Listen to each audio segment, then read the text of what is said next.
And now let me welcome on to another edition of Courting Cinderella, none other than Towson head coach Pat Skerry. Pat played Charleston 3 times tough this season, and we're unlucky to go 0-3 against them. But we're going to break down the Cougars, the 31-3 Charleston Cougars, who are one of the more intriguing mid-majors in college basketball. Pat, one, thanks for being here. Two, just kind of give me the overview of this team. What makes them as good as they are? Well, appreciate you having me on. And yeah, we had three, great games against them. Just couldn't beat them. Yeah, one Pat Kelsey.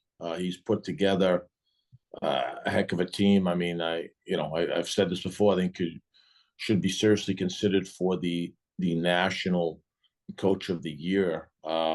They are very deep, talented, incredibly strong.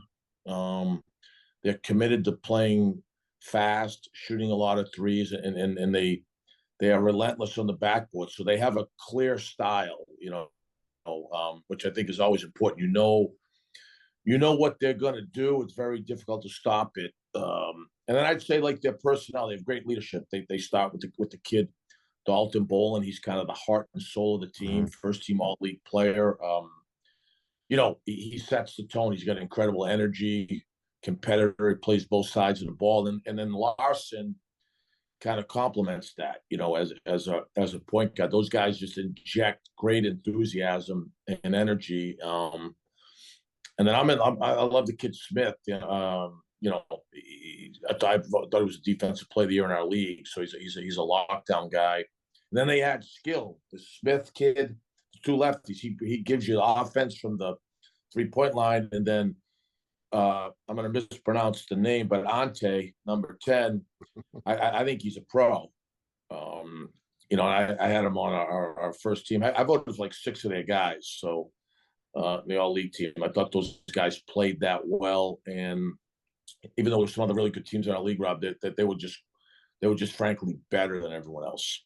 So they have 9 guys that averaged double-figure minutes. They have 5 guys in double-figure scoring, 6 guys that average between 9 points and 12 points.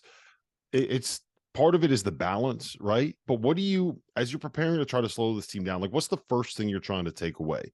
Is it the post touches to the big fella Ante Brazovic, I think is how you pronounce it. I always struggle with those names. Is it taking away Rain Smith's shooting, or what's the key? What are you looking to stop first?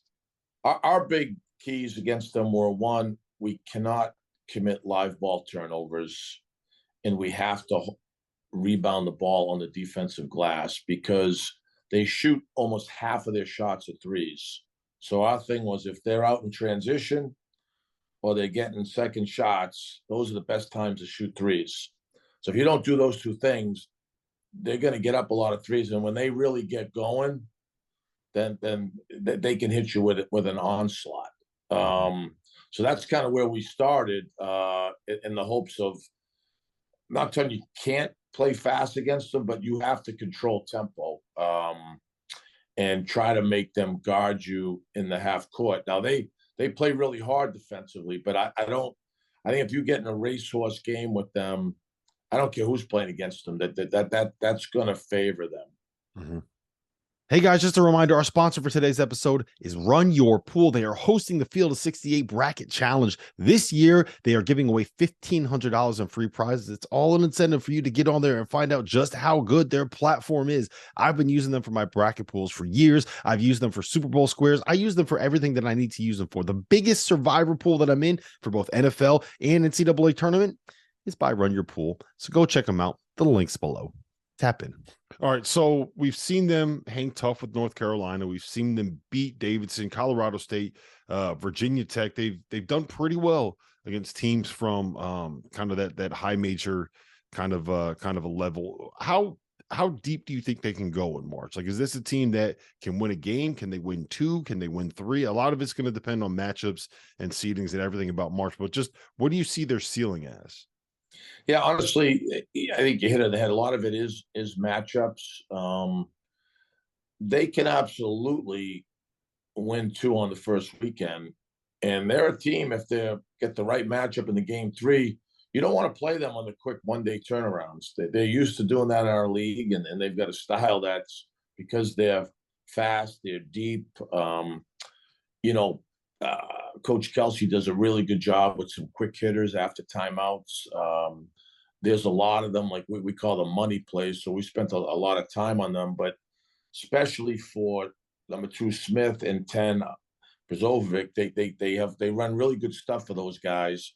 And like I said, they got other guys that'll make plays, Bolin and you know, Robinson and Larson. Those guys are strong, physical, competitive. They got grown men on that team. So I wouldn't be surprised at all, you know, to see them win 2-3 games. I just wouldn't. You know, I think the top of our league was good. I think they didn't get enough credit.